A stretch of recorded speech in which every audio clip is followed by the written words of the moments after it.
This was meant to be the ultimate reset, a luxury escape where everything feels calm, polished, and perfectly under control, but now it's starting to look like a total setup for chaos. The deeper you dig, the less any of it lines up. A $3,000 wellness retreat connected to Meghan Markle, loaded with promises of peace, transformation, and exclusive, behind-the-scenes access.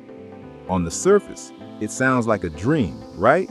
But once you look past the glossy ads and smooth branding, the cracks are already breaking through, and they're getting harder to ignore by the day.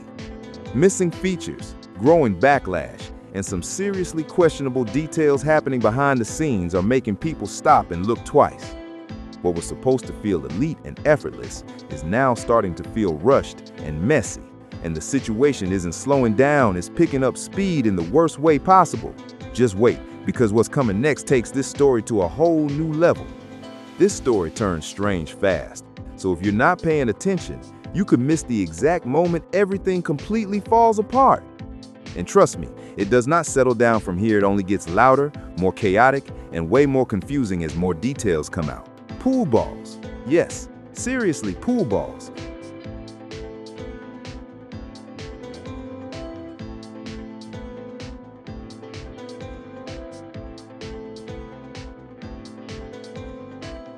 That might sound random, but somehow, it could end up being the detail that brings Meghan Markle's entire Australian wellness retreat plan crashing down. Not a scandal, not a lawsuit, not even some harsh headline, but something way stranger and honestly kind of ridiculous. It almost sounds unreal, I know, but stay with me, because the deeper this goes, the more it starts to feel like a twist nobody saw coming. So here's what's happening. Meghan is heading to Australia, and right at the center of her schedule is promoting her lifestyle brand at a Sydney wellness event called the Best Life Retreat. It's being sold like a full-on dream luxury, ocean views, total reset energy, the kind of place where you show up stressed and leave feeling like a completely new person. But the second you look a little closer, things start to feel shaky, real shaky. Questions are popping up everywhere, and people are starting to notice. Who's actually running this retreat behind the scenes? Is Meghan truly hands-on with it, or is her name just being used as a glossy label to draw people in?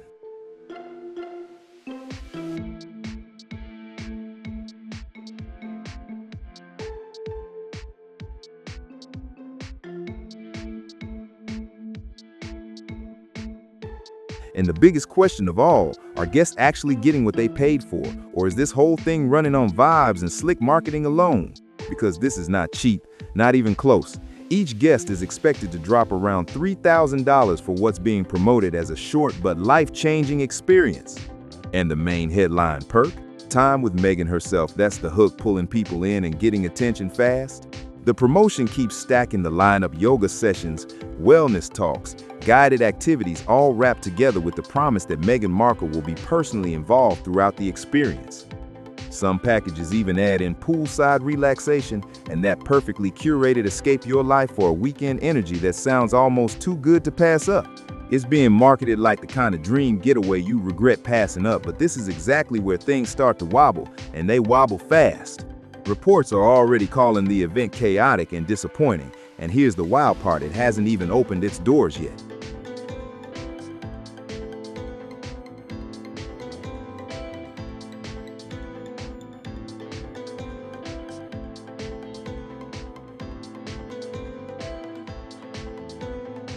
That's never a good sign, no matter how you spin it. All that early excitement Meghan reportedly had at the start of the year, it's now getting completely buried under confusion, raised eyebrows, and a wave of growing criticism coming in from every direction.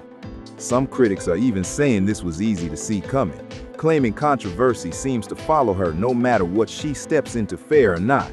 That narrative is picking up serious momentum again as more quiet details start slipping out into the open. And once people start connecting those dots, it becomes harder and harder to ignore what's really going on here. Now, let's talk about the location. Because at first glance, it sounds perfect, almost too perfect. The retreat is set at the Intercontinental in Double Bay, a spot known for luxury, exclusivity, and that polished high-end feel. No problems there, right? Well, not exactly. Because one of the biggest selling points, the pool, the spa, and the entire leisure deck are all currently closed.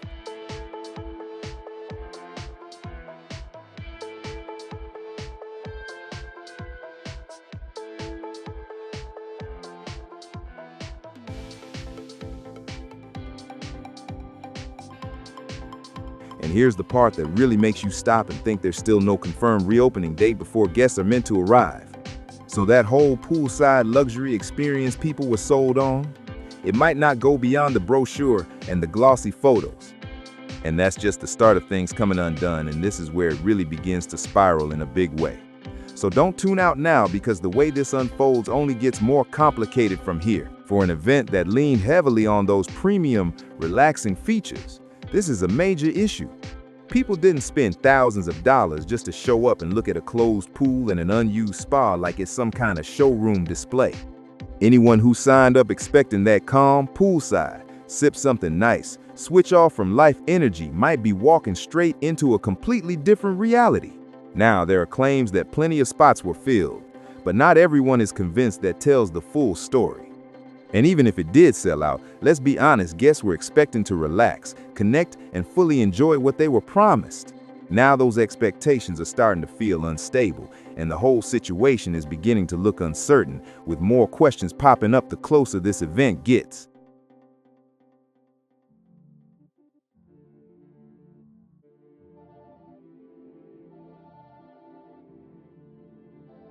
And just when it feels like this situation couldn't get any worse, it somehow does, because another issue pops up, and this one is on a completely different level.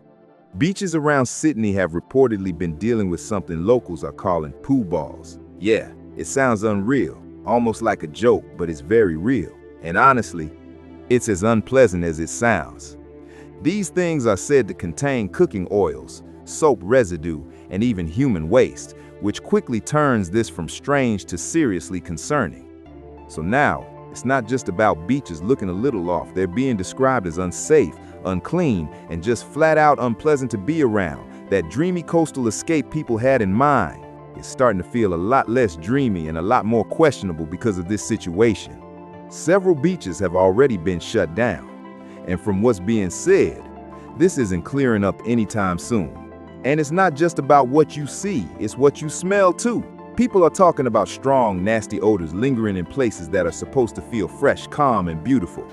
Imagine dropping $3,000 on a luxury getaway, only to step outside and be hit with that kind of environment. That's not relaxation, that's the complete opposite of what anyone signed up for. It flips the whole wellness escape idea upside down in the worst way possible. But the issues don't stop at the shoreline, not even close. There's also growing pushback from locals, and it's getting louder and harder to ignore by the day.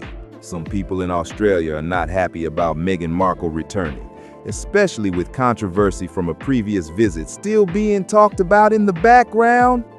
There were claims that she expected payment just to show up and meet the public, and that didn't sit right with a lot of people at all.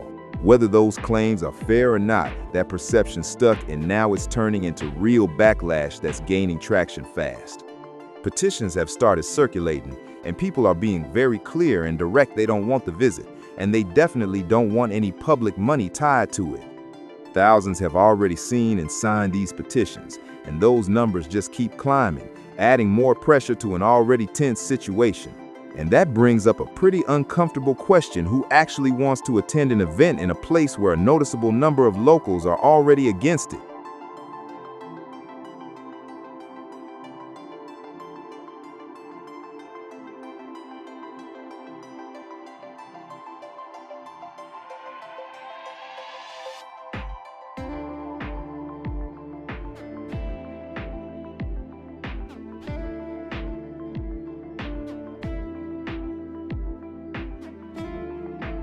With all this pressure building, there's even talk that the entire event could be at risk of getting canceled altogether.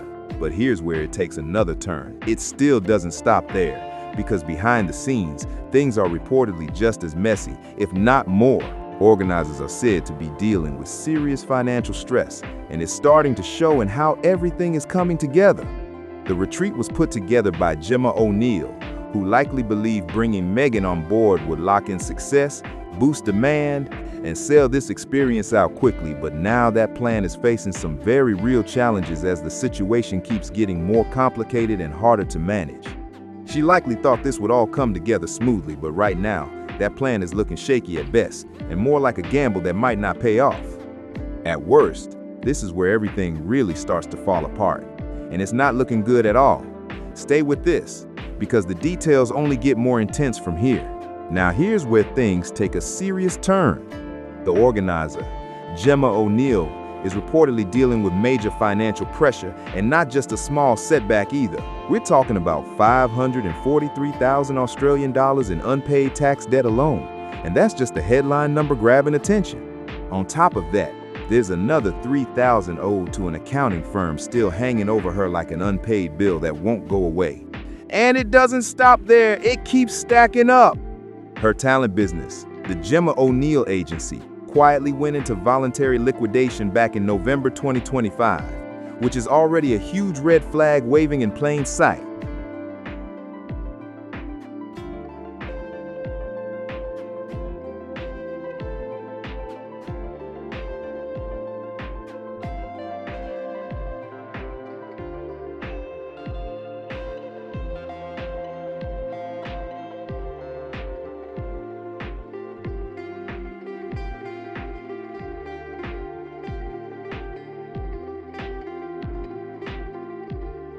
Then on February 20th, when administrators asked about repayments, O'Neill reportedly didn't try to spin the situation. She said she had no savings, barely any income coming in, and even failed to refinance her beachside Sydney apartment. That's not a minor issue, that's a full financial squeeze closing in from all sides.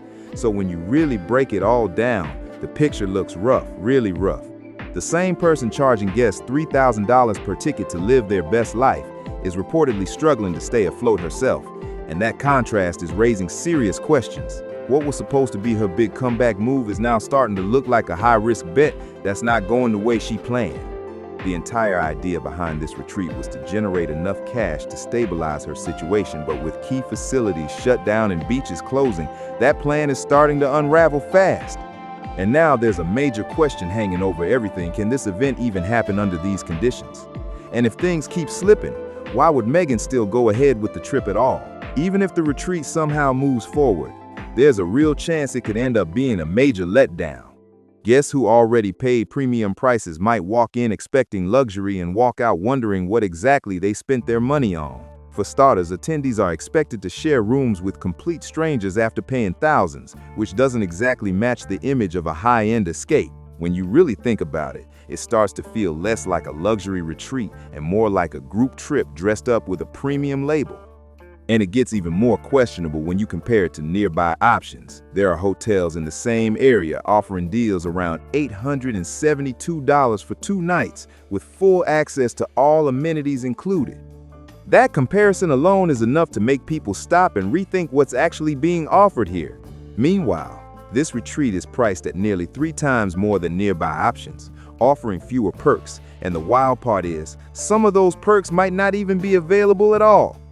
When you really break it down like that, it starts to feel like people could be paying a premium just to end up uncomfortable, all for a brief chance to see Meghan and maybe exchange a few words. And even that access, it might not go the way it was originally promised, which raises even more questions about what attendees are truly signing up for. And this next part really shows just how far things might be from expectations. Don't miss this, because it completely shifts the picture. Guests are reportedly expected to sit rows away during key moments, including dinners and main events. So instead of those close, personal interactions people were imagining, the experience could feel distant, controlled, and honestly, a little awkward.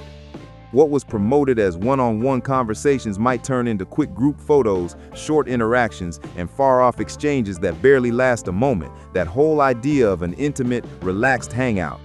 It could end up being nothing more than smiling from across the room, maybe getting a quick picture and giving a polite wave for the camera. And while all of that is happening, Meghan herself is expected to be having a completely different experience behind the scenes. While guests are dealing with shared rooms and limited or missing amenities, she would reportedly be staying in top-tier hotels, flying first class, surrounded by security, and moving through the event in full comfort the entire time. That's two completely different realities playing out at the same event, and that contrast is hard to ignore once you see it. On one side, you've got guests spending thousands while adjusting to conditions that don't quite match the luxury image. On the other, Meghan experiencing a premium setup that feels worlds apart, all indirectly supported by those same attendees. That gap is raising serious questions and making people look at the situation a lot more closely. At this point, the chances of cancellation seem to be increasing by the day. Organizers are reportedly under financial pressure. The venue isn't fully ready, and instead of building positive buzz, the event is pulling in criticism from all directions. What was supposed to be a luxury wellness escape is now being talked about like a possible disaster, overpriced, poorly organized, and not fully delivering on what was promised. And that narrative is starting to stick more and more as time goes on. Still, nothing has been officially confirmed the retreat could go ahead, and it's possible it even fills up completely with no empty spots at all. But with everything happening, one big question keeps hanging in the air: should this event be canceled, postponed, or pushed forward no matter what happens? So now it comes down to you. What do you think about all this? Would you actually pay that kind of money for an experience like this? And if you showed up and things didn't match what was promised, would you stay and try to enjoy it, or walk away and call it out? So where does this leave the whole situation now? Is this just a rough start that could still turn around, or are these warning signs too big to ignore? And what about those expectations? Were they set too high from the beginning, or is something not adding up behind the scenes? You've got the luxury promise on one side and all these concerns stacking up on the other, so which one tells the real story? And if you were in that position, would you still take the chance or step back before it's too late? It really makes you think about what people are actually buying into here and whether it matches reality. Now, I want to hear from you. What do you think about all of this? Drop your thoughts in the comments, because I really want to know where you stand on this story. Thanks for watching. I appreciate you being here. If you enjoyed this, don't forget to like, share, and subscribe to Throne Files for more royal updates and deep dives like this. And remember, every throne has its secrets, and this is just the beginning. More secrets are coming. Take care, and see you in the next one.